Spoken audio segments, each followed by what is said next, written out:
Yeah, we are live. Hi, everyone. Hello. Welcome to episode 28. Can you believe it? 28 of Double D-Fense. We are broadcasting from Southern California, where Christine and I had a very big night celebrating the Game 6 victory, which was awesome, and we will get into in a little bit.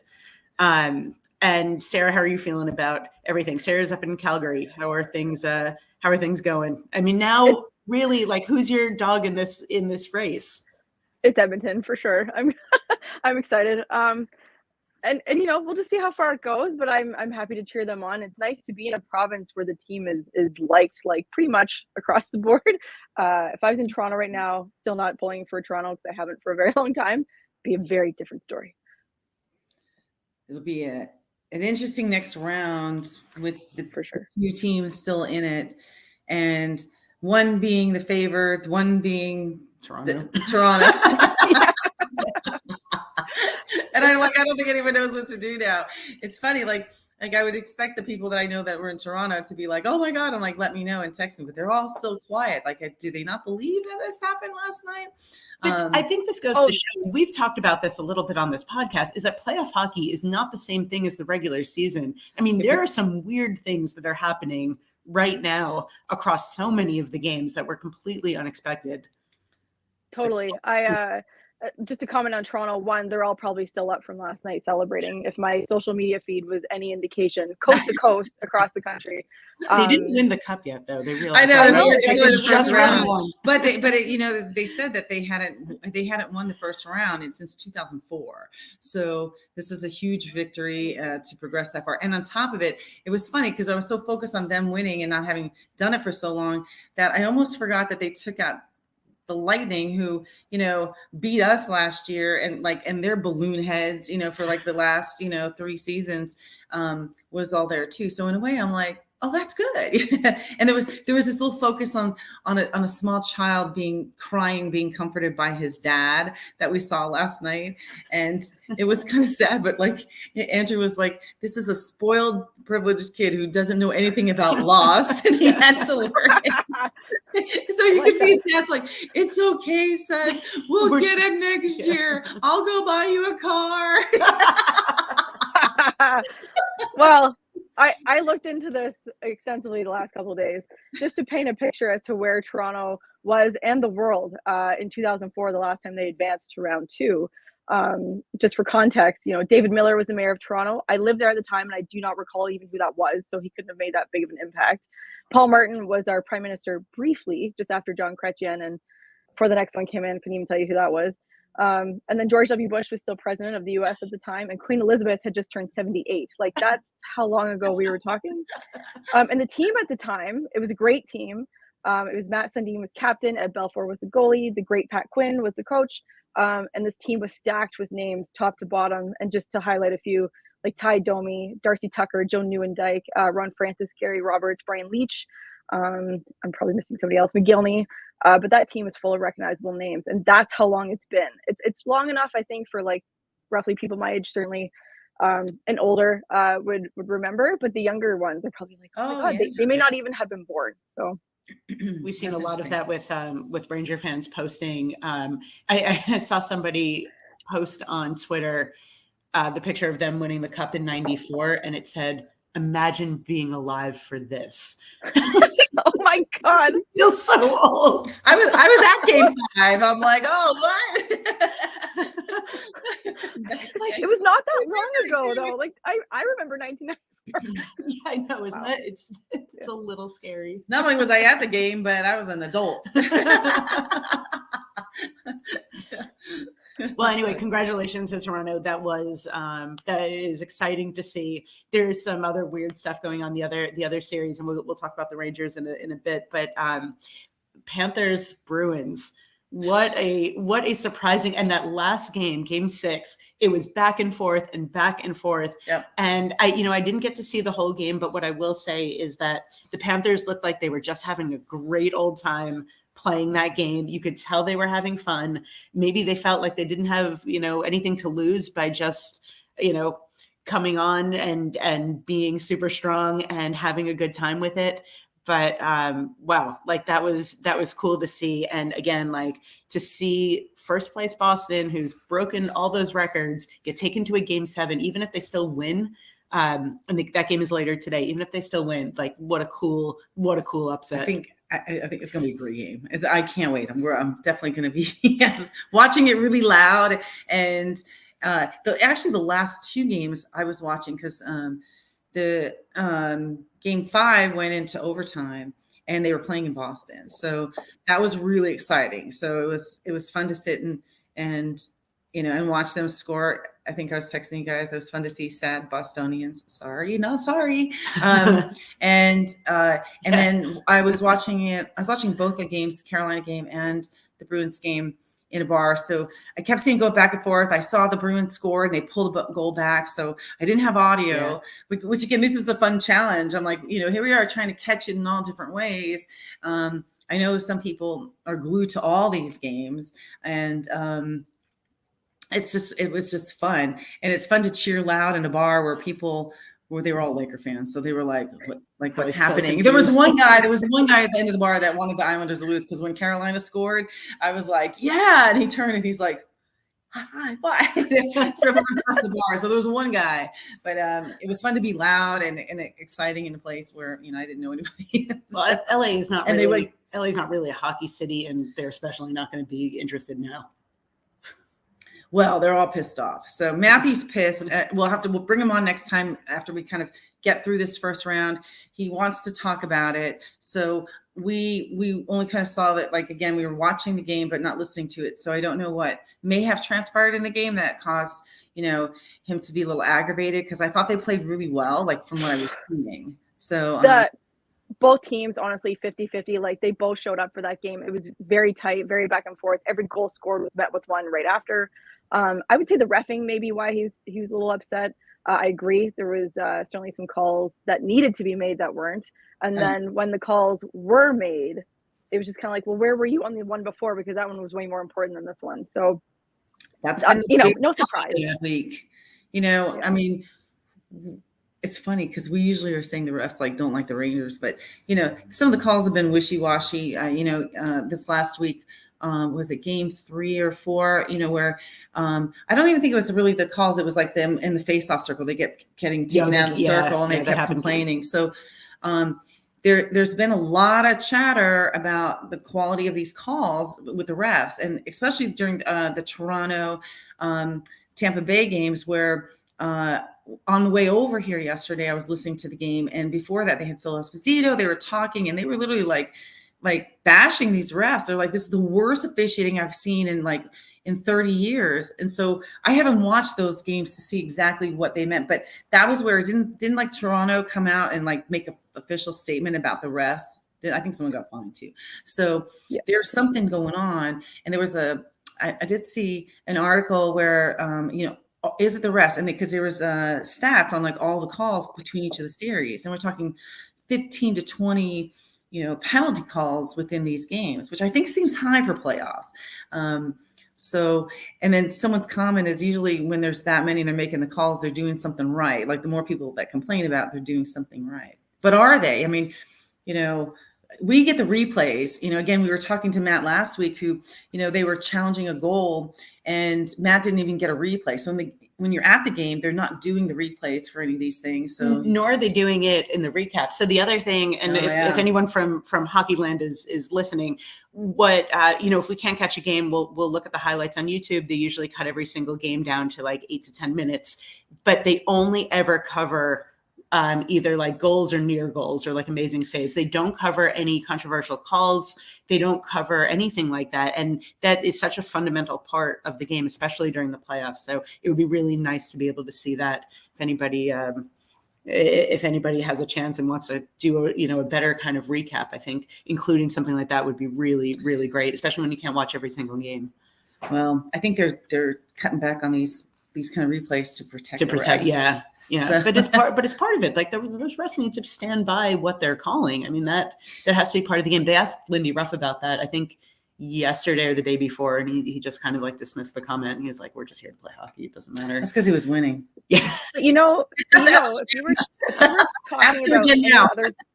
if you were talking about any other sport, and I'm going to bring NFL because I'm a huge NFL fan. I watch a lot of football in football season. When they highlight any highlights, anything controversial, everything is included in those recaps. So that is not specific to professional sports. This is specific to NHL that you're saying. And be like the other leagues. They align themselves together in so many other ways and facets when they're talking about the business. This is just another important piece. I would even argue one of the most important pieces. It is. I totally agree with that, especially because, with the NHL, like being on a power play is a very strategic, important part of a game, because having penalties called against you is a very strategic part of the game. And for the recaps not to include that, I think does a disservice to sort of looking at the entire strategy of something. Yeah, absolutely. So get it together, NHL. Yeah. For everybody listening, Gary Bettman, I'm sure he's tuning in on a weekly basis here. So I do want to chat about how awesome that game was yesterday. So now the Rangers did have an amazing win.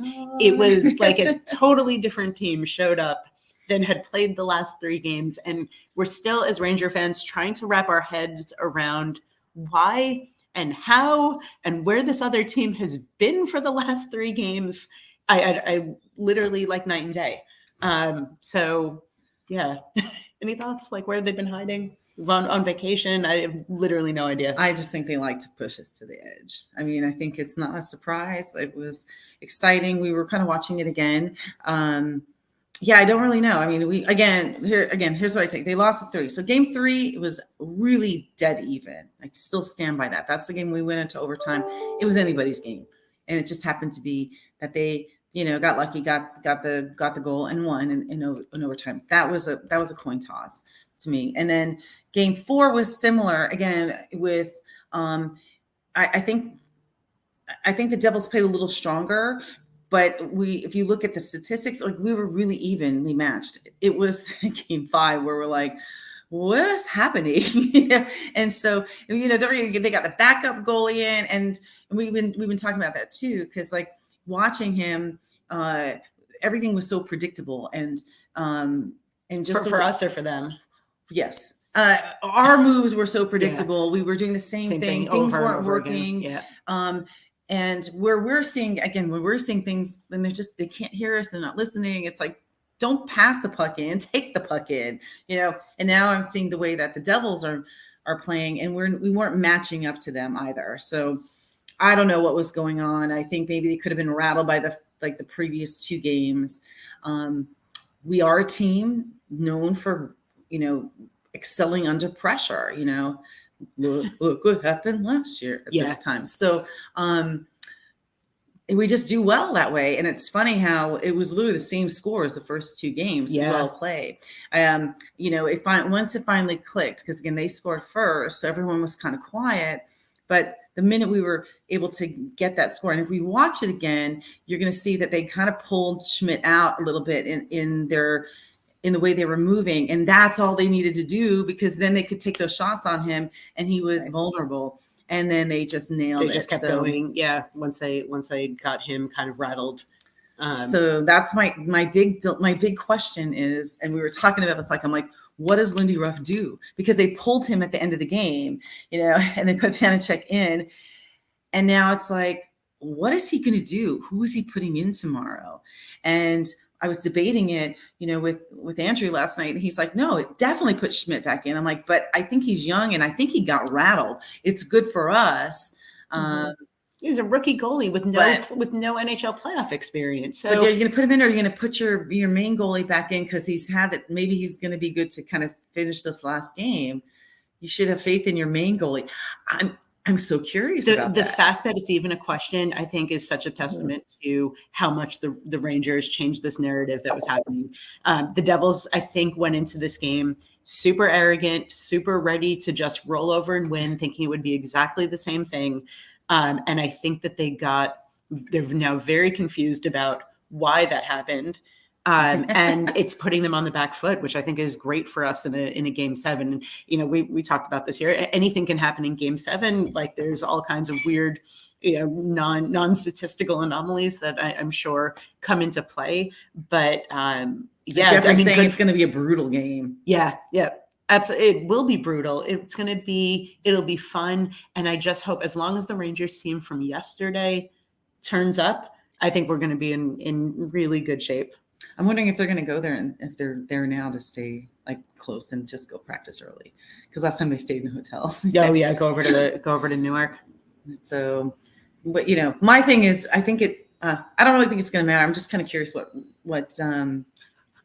like who's going to start for the Devils, like who their goalie is going to be, and how that's going to play out. So, and we did well. The other thing we did well is we shut down Hughes last night too, which is really good. He was non-existent in the game for us. Like I didn't hear him or anything, so that was really nice. And they also kind of shut down Timo. They had a couple of dumb penalties. We finally capitalized on a power play. Yeah, that was nice to see. So, that was all. That was all really good. Just commenting. Yeah, I see that. Is he awake? Yes. And stop commenting. He's awake before commenting. noon? Yeah. It's a miracle. It's a Christmas miracle. Shout out to Double D-Fense #1 fan, Ben. Because he wasn't making beignets till 5 last night. That's my new word is beignet. Yeah, that's right. I think you were on the text. Like, why are that was when the Devils. Devils. Yeah, you were there. She's like, why are the Devils screaming like Igor? And he's not even on the ice. Yeah. And because I went to type in they're sore winners, and somehow the word beignets came out. Yeah, so she beignets. So that's what they all are. That's the Devils fans from now on. Beignets. But yeah, I mean, I think we saw some really awesome stuff. It was I think that the Igor yelling at the bench in Game 5 to me was the equivalent of the Trouba helmet throw. And to me, it's the Messier promise of, let's do this. I'm going to make this happen, because he was pissed. Yeah. So I think he's in, and he had amazing saves. So he's going to come in rock solid, and tomorrow's going to be a great game. So we did before the game started, we all did predictions on score. First Ranger to score, what the final score would be, who took the first penalty, and game MVP. So I'll tell you. Can we all guess game MVP? Yeah, game MVP. Every single person who participated voted for Igor. I would agree. Kreider had a good game, but Igor, I think, he just has turned up in a way that it was that one goal stop, that shot stop, because he grabbed that puck, he chucked it to the side, he skated right to his bench, and he was like, he tore them up in whatever sentence he said. Who knows if it was even in English? So and it was really perfect. And then it was funny because everyone's like, what did he say? What did he say? Because everyone caught it. So whatever it was, it was everything. I think he was like, I'm not letting anything, but you guys need to step up. So we did have one person predict the final score as 5-2 Rangers, which was Christine. So she got that. Two of us, me, and I think that must have been, I predicted Kreider to score the first goal, which he did. First Ranger penalty, two of us got Trocheck. So that happened. But I think the first penalty was taken by a Devil, actually. And then one person did say for final score, 6-1 Penguins. I can only imagine who this. We can post the actual predictions to our Instagram. So I wanted to ask, any bold predictions for Game 7? And if there's anybody watching, if you have a bold prediction for Game 7, we'd love to hear it. I have some thoughts. Scores. Yep. Winner. Anything that's going to be. I think we're going to win. I'm hoping it doesn't go into overtime. I think it's going to be a 1-goal game. I think it's going to be a 1-goal game, and I think it will go into overtime. I think we're going to win in overtime because the Rangers can't make anything easy. They never have been able to make anything easy. This team is the Devils are going to they're going to play hard. There's no doubt that they're going to play hard. So I can see this being a Game 7 overtime, and maybe Panarin will score that. Panarin's long overdue for a nice game-winning goal.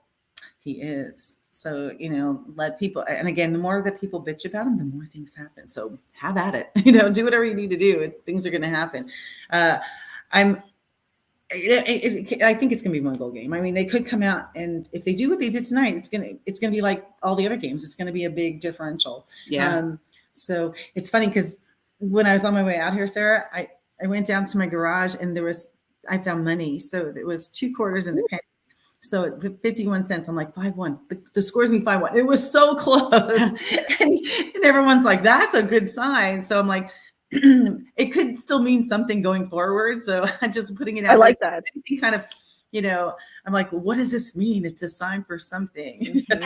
And Sarah, I don't know if it's the same thing with like Canadian fans, but everybody yesterday was so superstitious. And I'm telling you, people were like, I'm wearing the same shirt that I used to wear on Tuesday, on game 2. It's like, what did I wear? What did I do on game 2? That's what I have to do, On game days, and this is across all sports I watch, especially when it's, playoff time.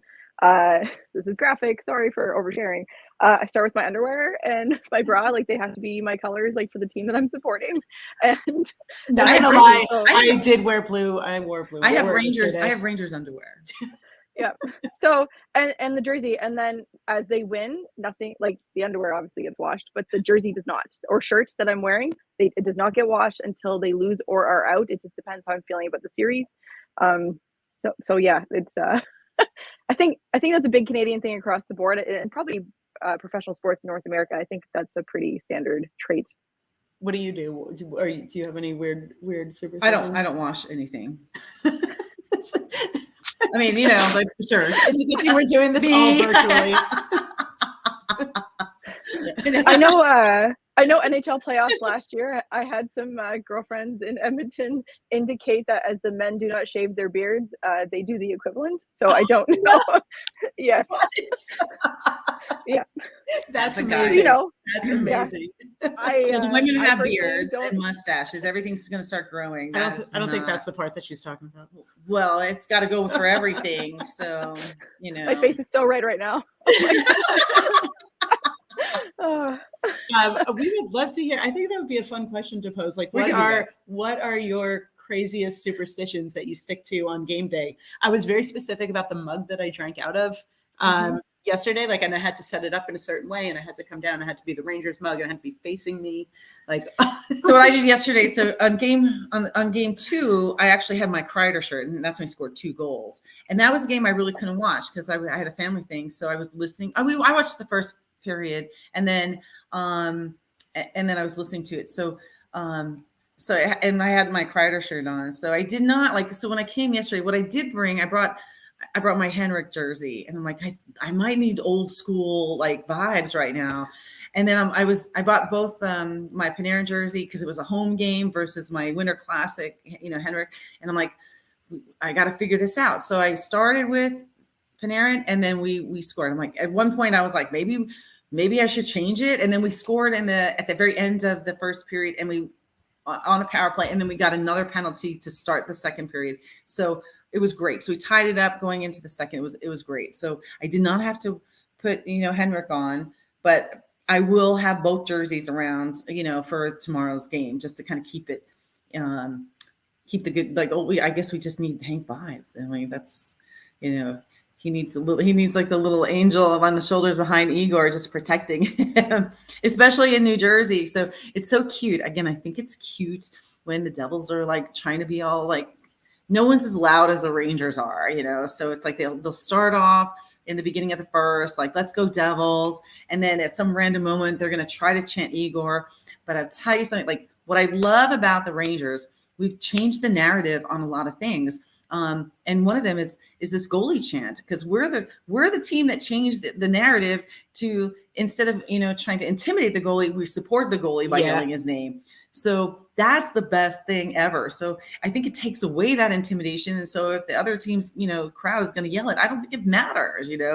So and I don't think it intimidates our goalie. It might still work for others, but I haven't seen anybody else yelling their own goalie's name like we do in any game. And I think Igor, he's so focused. He's so in the zone. I don't even think he hears it. Yep. I think he's just super, you can see it, even when the game starts, he's always sticking his head into his shirt and just concentrating fully. I know. And then he does this little cross and then he blinks, and then he just turns into a madman. And that's the best thing. He's in the state of flow, as some professional athletes get. With a headband. Oh, I should have a little ego. Sorry, Liz. I love Sarah. Okay, so tonight we have the Panthers against the Bruins, Game 7. We also have the Kraken against the Avalanche, also Game 7. So that will be interesting. And then, gonna win? Yeah. What do you think's gonna happen there? Oh, Let's go Bruins Panthers. I think the Bruins are going to win. I want Florida to win, though. I think the Panthers are going to take it. You think so? I want them to. Boston. I just want them to. I'm like, just do it, and then I could watch people cry, and I would be very happy. And it's not like I feel like the Bruins are really deserving of it, but it also is like it's just a different. I love to see upsets. I'd love to see like underdogs in that kind of way. So I think that's cool. That was a question that was asked to me, like with the Rangers, which I'm not going to say the question, but it's like Sarah, who are you rooting for? Now, like that your team's out, because my answer is the underdog. I'm always going to root for the underdog. My team is the underdog. I sometimes take underdogs. It really just depends. But in the West, I'm pulling for Edmonton, and I had them in our playoff bracket. I had them going all the way to the finals. And in the East, I'm pulling for Boston. I have them going all the way to the finals. So we'll see how that plays out. I don't want to win. Yeah. And it's like Sarah, I'm like, the off season. No. We'll see how it plays out. Because so far, that part is on schedule. But like I had Minnesota beating Dallas, that did not happen. I had the Islanders surprising the Hurricanes. That didn't happen. So I think the Vegas Edmonton is next, and I think that'll be really interesting. Steve's already looking for tickets, so we'll see. Maybe we'll have a visit in person. I don't know. That would be so cool. It'd be awesome. So I'm really not sure. Round 2 obviously is going to be tight. I do think, and I have this in my comments for the Edmonton LA series, whoever was going to win that series, even if LA had to beat out Edmonton, I do think LA could have gone all the way to the finals for the West. Just that series was incredible. So we have a couple upsets that I didn't anticipate, but I don't know. What do you think? What are you thinking on Kraken Avalanche? To be honest, Kraken. I don't know. I haven't watched either team enough. I mean, I love Georgiev. I would love to see him. I think I have to go look back at my bracket. I think I had the Avalanche going fairly far. We have right now we have 3 former backup goalies in right now goaltending for teams that are currently in the playoffs. You got Antti Ranta, you got Georgiev, and of course we have our Shesterkin, which is amazing because I've always said we've always had the best backup goalies, and then they go on to be amazing goalies. I want to root for Georgiev, but the Kraken, and again I've only kind of watched pieces of the game, so I just think that's exciting. So I literally had the Avalanche in 4, so my bracket's toast. I was like, I was wrong. So at this point, if they've come this far, I'm gonna give the edge to the Kraken, and that's who I'm gonna root for. So I might be the black sheep. I'm going to go Panthers and Kraken tonight, and then of course that's tomorrow. Interesting. If Florida wins, it's gonna mess up a lot of people's brackets for sure. Well, and whoever wins out of Colorado, Seattle was going to face Dallas next, and whoever wins out of Boston, Florida will face Toronto. So either way, I think those round 2 series will be pretty exciting.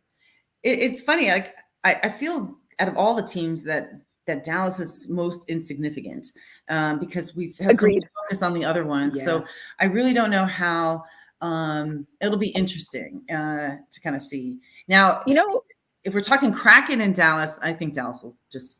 But I don't know. I had no idea. So, in fighting, if you watch boxing or MMA or anything, they have we'll call them fighters. Like they have people in place that kind of keep people warm, so to speak, before they move on to their next big opponent. That's how I feel like Dallas is for the NHL. Dallas keeps. Yeah, they're sort of like a utility. They're just there to a little fluffer there, Yeah. So, if the Kraken win tonight, I think Dallas could take them and then move themselves on. If it's Avalanche, I don't think they'll stand a chance.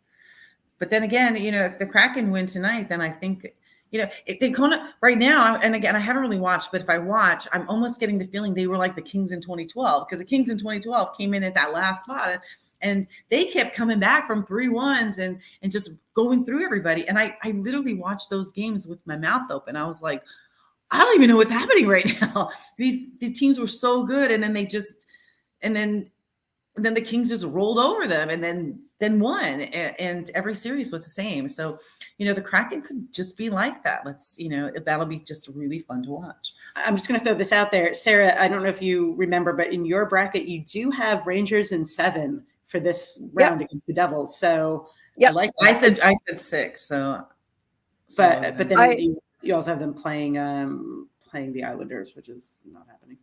That was another sad. But you know what? I'm excited for this because I think Rangers and Carolina. I think the Rangers can definitely beat Carolina. I think they'll have a nice easy path. Whoever wins this round, I think it'll be similar on the East, that they could have a pretty it's like good... us playing ourselves.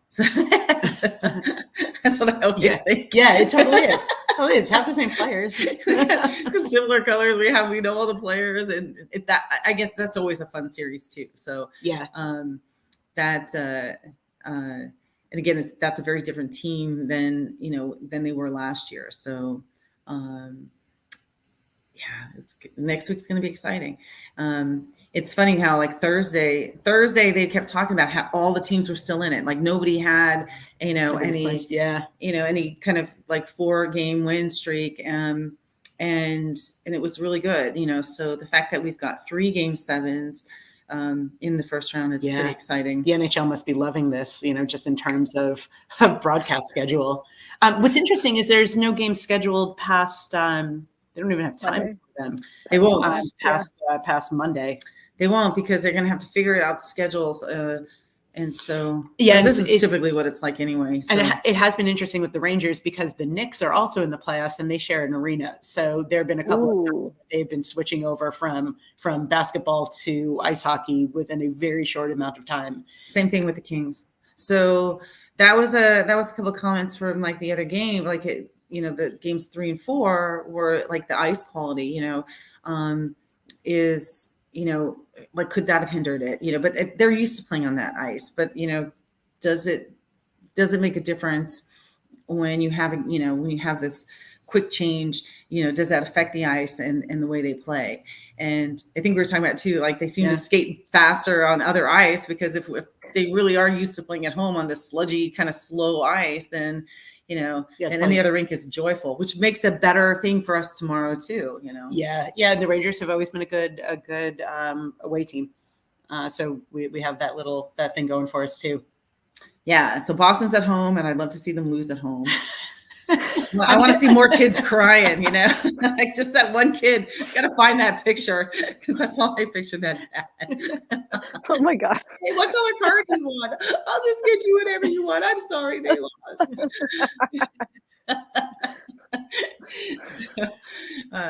And then and then they say, and the great thing too about the Kraken is that they're new and I like the new teams. I felt that when Vegas won, like in their first, I think everyone was just so excited. They just didn't care. They're like, we won. This is great. And just that momentum builds up. So I think I really want to go. Like, it'd be nice to try to take a trip up there next year to Seattle. Yeah. And check it out. Such a nice arena too. It's like very green. Yeah. I think it's really pretty. And it's underground. So it looks fun. So like, that'd be a great, like next trip to kind of, check it out and road trip it over when they play, the West Coast, so, I think they're having fun too. And, I like, also good for the NHL, if when an expansion team starts to do well, like that is a really good sign, for more to come. And just really quickly, I want to give a very special shout out, to my friends, Nate and Samara, who sent me a Quebec Nordiques shirt, which was really freaking awesome. Thank you for that. Awesome. We love the Nordiques. Much better than the Canadians. And Hartford, all those fun teams. Yeah. So, and then, but like in Carolina, like people totally wear their Whalers shirts all the time. I know. I think it's cute. Fun. It's so fun. I think that's cute. One of the things too we have to start kind of paying attention to that's coming is like, are you seeing that Ryan Reynolds is putting a big bid in Atlanta, like to move the team? So that looks like this may be happening. So we got to keep following that. We'll be curious to see what happens. This will be going on through the summer. So it'll be great to kind of follow and talk about, because, stepping out of hockey, their soccer team, advanced and won. So that was really exciting last week to hear. I think we couldn't see it. Again, we still have issues with watching things that we really should be able to watch, like women's hockey, this great soccer team, that you have these American owners like that are just doing wonderful things. You got to watch it on a pirated channel, which is what my kids do. And even, right now, the Wolfpack is playing, and they're excelling and they're winning. So congratulations to you. Keep going. We're watching those. It'd be nice to be able to watch some of these games and have a better way to do it. So that'll be a little research I think we can do to kind of see if we can get some of these and how to watch it and share that information with everybody, because, these are great things. And the only thing I see is a post or a news article. So, these are exciting things, and they're, sometimes these are the up and coming players you want to see. Yeah, definitely. So, and it's an exciting sport. I think people are catching on to that. I mean, we were talking about the differences between basketball and hockey yesterday, and just in how in basketball, like nothing like no one point actually matters in the course of the game. So like people are going crazy, and it's like, man, you still have so much game left. It was hockey, terrible. It's so important. It was terrible. So we were on Friday. We were I was at a bar watching the games. And it was great, and the games ended. They had a jukebox. Christiane puts, pays doll, whatever it is, to put some music on. They never played it. They turn off the jukebox for the Laker game. And now the Laker game's on, and the score is like 2-4, and then they score a basket. So the whole bar is like screaming, like, yeah. And I'm like, she's looking at me, she's like, it's the freaking first quarter. Like, and I'm like, the score is like 6-2. It doesn't mean anything right now. And these people were crazy. And there's no knife shoes. No knife shoes. Squeaky shoes. There's squeaky shoes that'll give you a migraine in like 3 seconds. Squeak, squeak, squeak, squeak, squeak. You can hear it across the parking lot when they play at a bar. I'm like, squeak, squeak, squeak. Sarah, any predictions going forward? Anything that you are expecting to see or not see from For Edmonton? hockey? No, I expect to see more of the same. They're doing their homework. I can speak, especially the last night, the third and fourth lines really stepped up in ways that I haven't seen in the games prior. Just more complete. They're completing that strategy that lines 1 and 2 put together. I think, you have your superstars of like McDavid, Draisaitl, Skinner, the goalie. But I think you saw a lot more, surprisingly, from Evander Kane and Darrell Nurse, might pronounce that right, I hope. And Yamamoto, he was a junior king. Shout out to them. Young kid, he got the game-winning goal yesterday. So I think you'll see more of that. And their coach, so calm, always, whether it doesn't matter what's happening. I mean, it could be life or death, or everything could just be, usual. But he is so calm and just so confident in his team. Wow. And I think that speaks a lot as well to that organization. There's an overtime winning goal that he challenges. It doesn't work for him. Right. He was not calm that time. I was watching. I think the only thing with that play, I still think it's Connor, because he threw up his hand with the high stick immediately. And I think that was the only thing that probably made the coach do that. It was so indecisive, but yeah, I don't know. I still think the right call was made. LA won that game. Yeah, that was really an interesting thing, because one of the things that Matt was saying is like they'll always review an overtime goal now. So so we're kind of now it's not that we don't know the rules, but these things don't come into play too much. Or now we're like paying attention more to things. Like last night we got taken down and we were looking for a penalty shot, but the fact that the Devils hit the puck first and not the player, like that's the difference between a penalty and a penalty shot. So again, it's fun how your rules knowledge gets challenged with some of these. Again, it continues on of all these crazy calls we've seen all season, things that, I think last week when you were on, we were talking with Matt, because I think we got a penalty for a hand pass on the faceoff. Oh yeah. And I'm like, how often does that happen? And Matthew's like, I think 1 to 2 teams have it, or each team has it once or twice in the season. Yeah, like, just nobody usually does it during the playoffs. But I'm like, I don't even see those kind of penalties. So, so again, it's just a kind of testament to how much we're paying attention in doing this wonderful venture of this podcast and what we're seeing and how we're seeing it. So, and I'm even paying attention more to like, again, like watching really how like Schmidt was boxing himself in, and how like Hughes like takes the, the puck into the zone. And again, they stopped everything last night. Finally, they said, let's do, like, we're not going to let him do this. We're not going to let him do this. And then everything worked out. So we just got to do the same thing. And Panarin's got to go past the circle. He takes the puck in and he stops at the circle. And I'm like, why are you stopping? Why? I don't understand. And it sounds like such a little kid move, like in the beginning, like when you're just learning. Watch. If you watch tomorrow, if he does it again, I watched him do it 3 times. I'm like, why is he stopping? Just go a little further and take a shot. Just go a little further and just take the shot. But he stopped, like like someone's telling him, don't go past that little circle. Just don't do it. So we'll keep it'd be nice. It'd be nice to call like him as as one of the goal scorers tomorrow. So we had five different scorers last night. So. That's quit crying about one person missing or not there. There's 5 other people doing it, and they're getting the puck from all the other ones. It's amazing what happens when you actually take shots on goal. Like it took them a bunch of games to realize that. On that note, everybody, thank you so much for joining us today. Really appreciate it.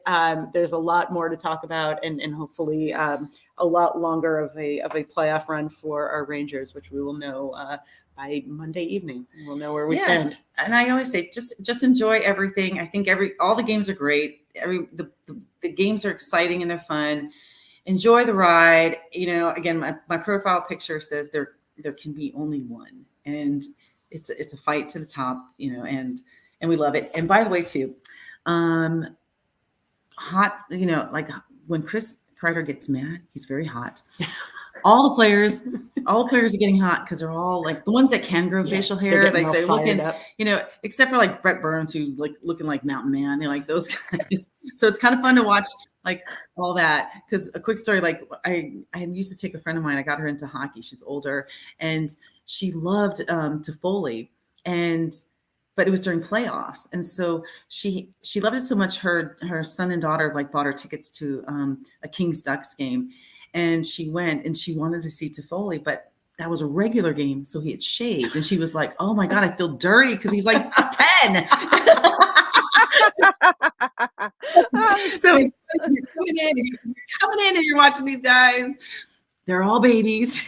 So, and when they shave at the end of the season, the ones that do, they're going to be whole different people. But right now it's getting exciting. I do like, and some of them kind of grow in patchy, for me. It's kind of fun to watch. Lindgren was looking a little rough the other day. So it is kind of fun to watch this. We definitely want to put a post out. I do want to hear other people's superstitions. Yeah. Are some of the guys, are you not shaving now too? Are you following that? We are shaving. We are right. All of us are. I think we all are. Speak for yourself. Yeah. Whatever it takes. Whatever it takes. I don't want to be responsible for their loss. So. So we're gonna see, and then also I want to see if there's like different superstitions. Is everyone gonna refresh and wash like things, for the next round? So we'll put out some poll questions. I'm not showering until the finals. Oh. That was kidding. I'm kidding. I might have to bring some perfume over. It reminds me of when my son used to come out of like hockey practice, and I'd have like the cheap, like the air freshener. Spray him down with like Jean Nate, something terrible. Like, you smell so some bad. Axe body spray. Open all the windows. I'm thinking of the possible work events Liz may need to attend in your area, and I'm thinking how that would go over if. I mean, they'll have to understand.